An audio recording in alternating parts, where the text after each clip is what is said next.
आज हम लोग डेरिवेशन करेंगे किसका, एरिया ऑफ द सेगमेंट का डेरिवेशन और इसका पेरीमीटर का डेरिवेशन करेंगे। ये कैसे होते हैं देखते हैं। मान लो कि कोई सर्कल लिए, क्या लिए, कोई सर्कल लिए, उसका सेंटर मान लो ओ है, क्या है, कोई सर्कल है उसका सेंटर ओ है। हमने इसमें क्या लिए, दो रेडियस लिए, ओ ए और ओ बी, क्या लिए, इसका दो रेडियस लिए। और जो माइनर आर्क है, मान लो दो पॉइंट ले लेते हैं पी और क्यू, क्योंकि आपको पता चले कौन सा हम आर्क ले रहे हैं। जो minor arc A P B, ये क्या होगा, इसका माइनर आर्क होगा, ए क्यू बी इसका क्या होगा, मेजर आर्क होगा। अब मान लो दो रेडियस के बीच में क्या कुछ न कुछ एंगल बने होंगे, मान लेते थीटा एंगल बन रहे हैं। अब बताओ इस रीजन को क्या बोलेंगे, ये वाले जो रीजन है उसको क्या बोलते हैं, सेक्टर बोलते हैं। किस टाइप का सेक्टर है, माइनर सेक्टर है। और माइनर सेक्टर के एरिया क्या होते हैं, आपको पता है क्या होते हैं, चलो कोई बात नहीं, क्या होता है इसका सेक्टर का एरिया क्या होता है, देखते हैं। एरिया ऑफ दिस सेक्टर क्या होता है, area of the sector pi r square theta upon 360। अब आगे हम क्या कर रहे हैं, जो पॉइंट है ए बी को मिला रहे हैं, क्या कह रहे हैं, ए बी को मिला रहे हैं। जो ए बी जो लाइन सेगमेंट है उसको क्या बोलते हैं, जो ए बी लाइन सेगमेंट, कोई सर्कल है उस जो अगर उसमें दो लाइन सेगमेंट को मिलाते हैं, इस लाइन सेगमेंट को क्या बोलते हैं, कॉर्ड बोलते हैं। और अब कॉर्ड और ये माइनर आर्क के बीच में जो एरिया फॉर्म होता है, ये कॉर्ड है, और ये माइनर आर्क के बीच में जो एरिया फॉर्म होता है उसको क्या बोलते हैं, सेगमेंट बोलते हैं। क्या बोलते हैं, सेगमेंट। और हमें यही निकालने हैं, यही रीजन का एरिया निकालने हैं। माइनर सेगमेंट भी निकालेंगे और मेजर सेगमेंट भी निकालेंगे। ये सेगमेंट, ये कौन सा सेगमेंट है, माइनर सेगमेंट। क्या है, माइनर सेगमेंट। आप देखो जो ये सेक्टर है, जो ये सेक्टर देख रहे हो किसका किसका कॉम्बिनेशन से बना है, आप बताओ। एक तो सेक्टर किसका किसका कॉम्बिनेशन से बना है, एक ट्रायंगल का और एक सेगमेंट का, मतलब ट्रायंगल का प्लस सेगमेंट का कॉम्बिनेशन से क्या बना है, सेक्टर बना है। तो हम क्या, एरिया ऑफ द सेक्टर, क्या हम एरिया ऑफ द सेक्टर को लिख सकते हैं ऐसे, एरिया ऑफ दिस सेक्टर को क्या लिख सकते हैं, जल्दी बताओ, लिख सकते हैं क्या, area of the segment plus area of the triangle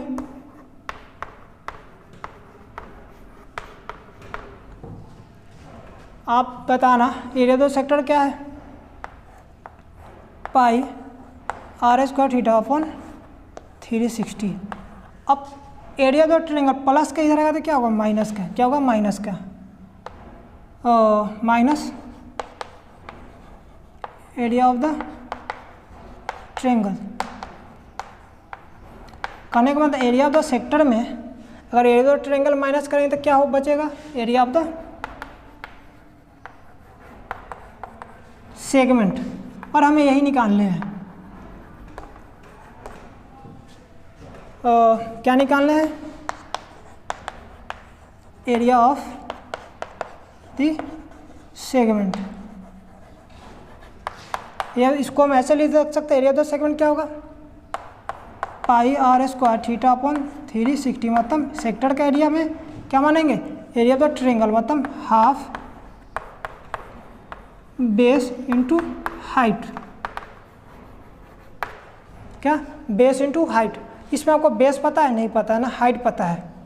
तो क्या करेंगे, हम कंस्ट्रक्शन करेंगे।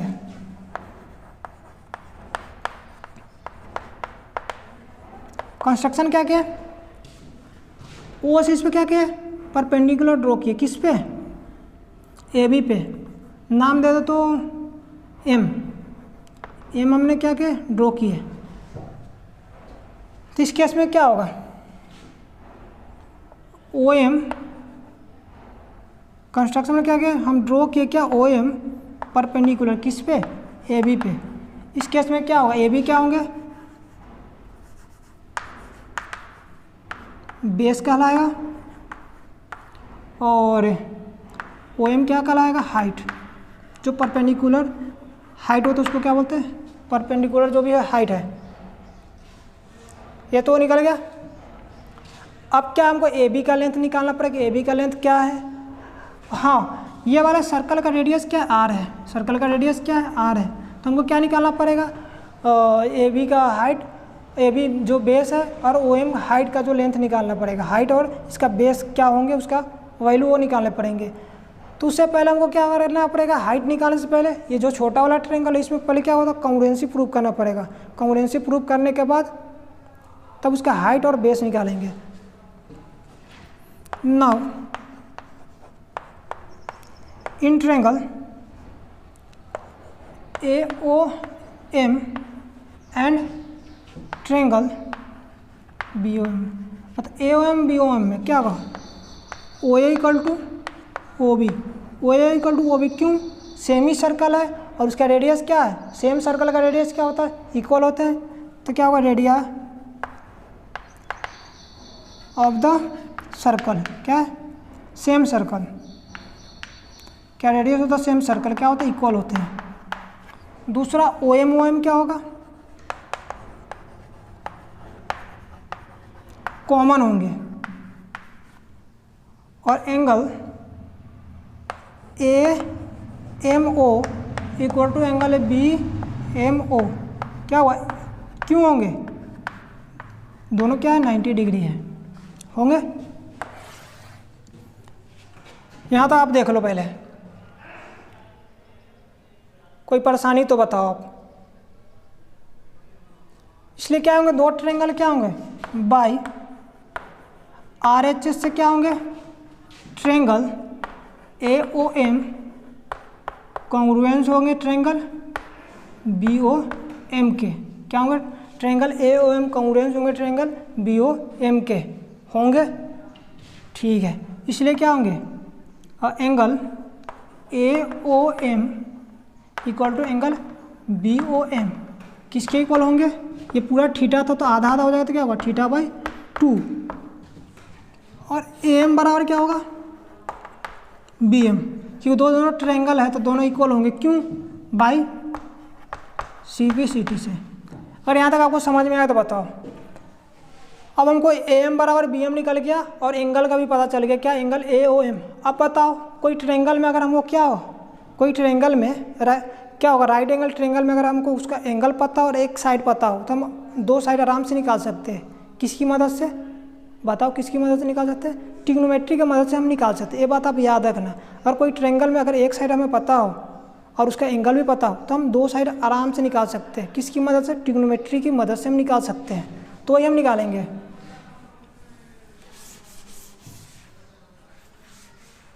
इक्वेशन, हाँ इसको आप इक्वेशन फर्स्ट मान लेना, जो भी है ये वाले।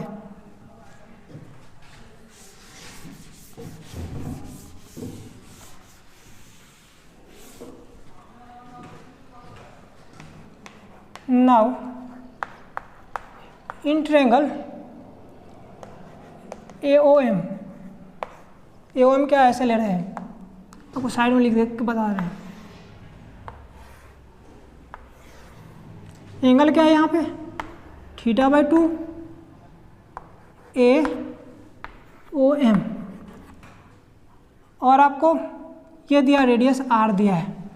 अब बताओ, जहाँ पे एंगल फिक्स होता है उसको क्या बोलते हैं, बेस बोलते हैं।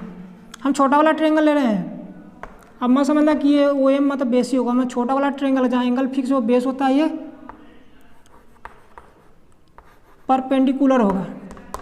अब ट्रिग्नोमेट्री में पढ़े ही हो, जहाँ एंगल फिक्स हो तो वहाँ से क्या वो बेस मानते हैं। तो क्या होगा, cos थीटा बराबर क्या होगा, cos थीटा। इस केस में एंगल क्या है, थीटा बाई 2। बेस क्या है, OM अपॉन OA। तो OM बराबर क्या होगा, OA cos theta by 2।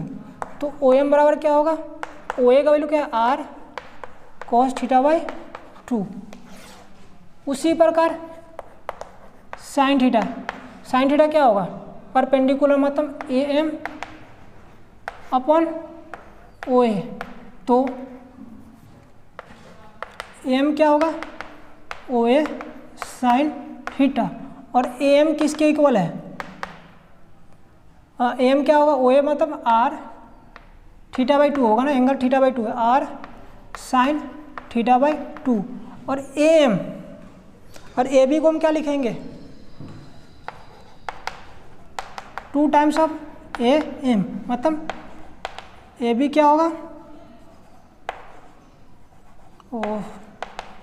A B क्या होगा? 2 आर साइन थीटा बाई 2। यहाँ से हमने निकाल लिया क्या? बेस का वैल्यू क्या होगा? बेस मतलब ए बी का वैल्यू क्या है? 2 आर साइन थीटा बाई 2, और हाइट जो ओ एम का क्या वैल्यू है? R cos theta by 2। अब इस सब का वैल्यू क्या इक्वेशन 1 में पुट कर रहे हैं। अब आगे क्या लिखना?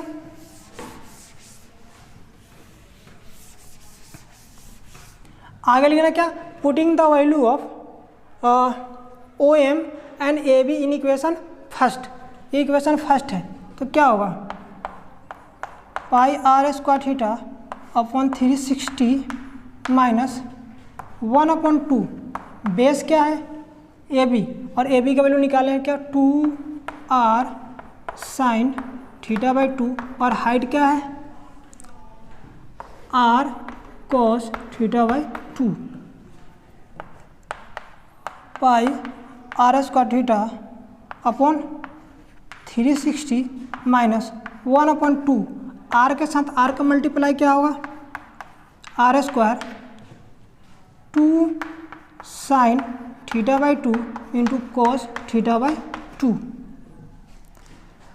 अब एरिया ऑफ द सेगमेंट यही होता है। क्या होता है? Area of the segment pi r square theta upon 360 minus 1/2 r square sine theta by 2 into cos theta by 2। चाहे आप इसको ऐसे भी लिख सकते हो, क्या?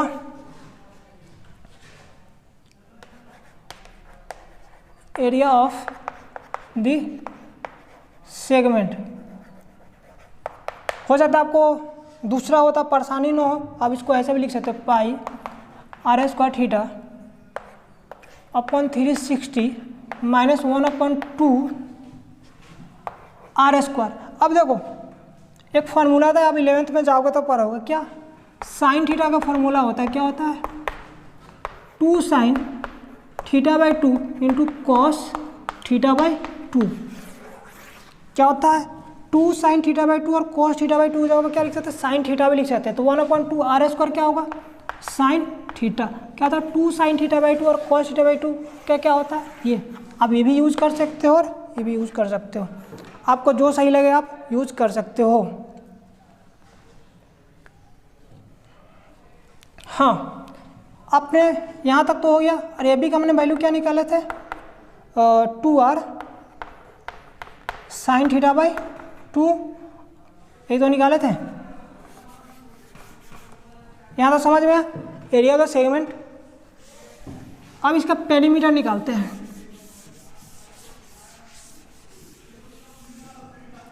जैसे क्या है? ए बी, तो हमको क्या ना perimeter of the segment. Perimeter of the segment. Perimeter segment क्या होगा? ये आर्क आर्क लेंथ क्या होगा? ए पी बी का आर्क लेंथ प्लस ये कॉर्ड लेंथ। कॉर्ड कौन सा? A B. और आर्क लेंथ आपको पता, कोई ट्रेंगल होता है उसका एंगल थीटा दिया, तो आर्क लेंथ क्या होता है आपको हम बताए थे, 2 पाई आर थीटा अपॉन 360। और ए बी का आपको पता है क्या है? 2 r sine theta by 2। Perimeter मतलब ये चीज़ है, perimeter of the segment 2 pi r theta upon 360 plus 2 r sine theta by 2। ये कौन सा सेगमेंट है? माइनर सेगमेंट है। क्या? ये माइनर सेगमेंट है। और मेजर सेगमेंट में क्या करना बता रहे हैं? पेरीमीटर मेजर सेगमेंट ये वाला पार्ट है, ये वाला पार्ट है ना। तो perimeter of the major segment. अब देखो मेजर आर्क, अगर मेजर आर्क क्या होगा ए क्यू बी, लेकिन अगर पूरा पार्ट में से अगर हम क्या करें और ये वाला पार्ट अगर हम माइनस कर दें तो यही तो बचेगा। क्या करेंगे, सर्कल का सरकमफेरेंस, क्या सरकमफेरेंस निकाल के और छोटा वाला आर्क माइनस करते यही वाला तो होगा। क्या लिखेंगे 2 pi r minus 2 pi r theta upon 360। ये क्या हुआ, मेजर आर्क हो गया। क्या होगा, सरकमफेरेंस में अगर हम माइनर आर्क माइनस करेंगे तो सर्कल का क्या होता है, मेजर आर्क होता है, क्योंकि पूरा क्या सरकमफेरेंस है। और सरकमफेरेंस में अगर मेजर आर्क कौन सा, यही तो माइनस करेंगे तो यही तो, सॉरी, अगर कोई सर्कल का सरकमफेरेंस है अगर उसमें से अगर हम माइनर आर्क माइनस करें तो यही तो मेजर आर्क होगा। तो हम क्या करें, सर्कल का सरकमफेरेंस में से क्या किया हमने, माइनर आर्क माइनस किए, तो बचेगा क्या ए क्यू बी प्लस, अब ये वाला ये भी तो है मेजर पहले, ये भी तो होगा A B plus A B 2 pi r minus 2 pi r theta upon 360 plus A B का हमने लेंथ निकाले थे, क्या था 2 आर साइन थीटा बाई 2। अब यहाँ से आप निकाल सकते हो क्या हुआ, पेरीमीटर द मेजर सेगमेंट। उसी प्रकार area of the major segment में क्या होगा, अगर एरिया निकालना होगा, area of the major segment, क्या करेंगे, सर्कल का पूरा एरिया में से अगर माइनर सेगमेंट माइनस कर दें तो क्या होगा, यही तो होगा। क्या लिखेंगे, पाई आर स्क्वायर सर्कल का area minus area of minor segment, ये आप लिख लेना। अगर आपको कोई भी डाउट होंगे तो आप हमसे पूछ सकते हो कमेंट करके, प्लस अगर कोई डाउट इसमें अगर प्रॉब्लम है तब हम क्वेश्चन सॉल्व करेंगे तो आपको बहुत अच्छे तरीके से समझ में आएंगे। एक दो और टॉपिक है उस पर आपको हम बता दें। वो सर्कल है,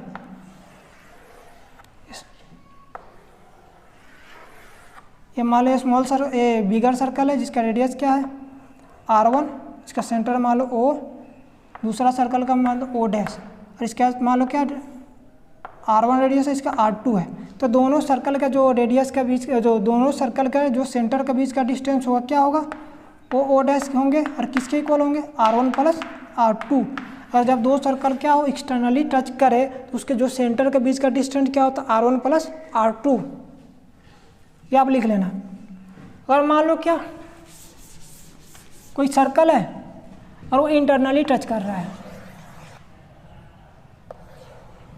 ऐसे टच कर रहा है, इसका मान लो बड़े वाला सर्कल का रेडियस क्या है, O से A मान लो R1 है, और O डैश से A का R2 है। तो ये दोनों बीच का जो डिस्टेंस होगा वो O डैश का क्या होगा, कैपिटल R1, मतलब यहाँ से यहाँ तक का जो डिस्टेंस है O से A क्या हुआ, कैपिटल R1 माइनस R2, ये होंगे। क्या आप ये लिख लो, पर आपको समझ में नहीं तो बता रहे हैं। अब देखो O से A यही तो है O A, और यहाँ से पूरा डिस्टेंस क्या है R1 है, क्या है R1 है, और यहाँ O डैश से ये क्या है R2 है, यही तो है, ये R1 है। अगर हम ये इसको कैसे लिख सकते हैं, यहाँ से R1 है, अगर हम ये माइनस कर दिए तो हम कितना माइनस करें, R1 में क्या करें R2 तो माइनस कर, तो वही लिखे R1 माइनस R2। कहने का मतलब दो सर्कल अगर एक्सटर्नली टच कर तो दोनों सर्कल का जो सेंटर के बीच का डिस्टेंस होता है क्या होता है R1 प्लस R2। अगर इंटरनली टच करे तो ज़्यादा वाला रेडियस में से कम वाला रेडियस माइनस कर देंगे तो दोनों सर्कल के जो सेंटर के बीच का डिस्टेंस हमें मिल जाएंगे। ठीक है, तो बस आज के लिए इतना ही।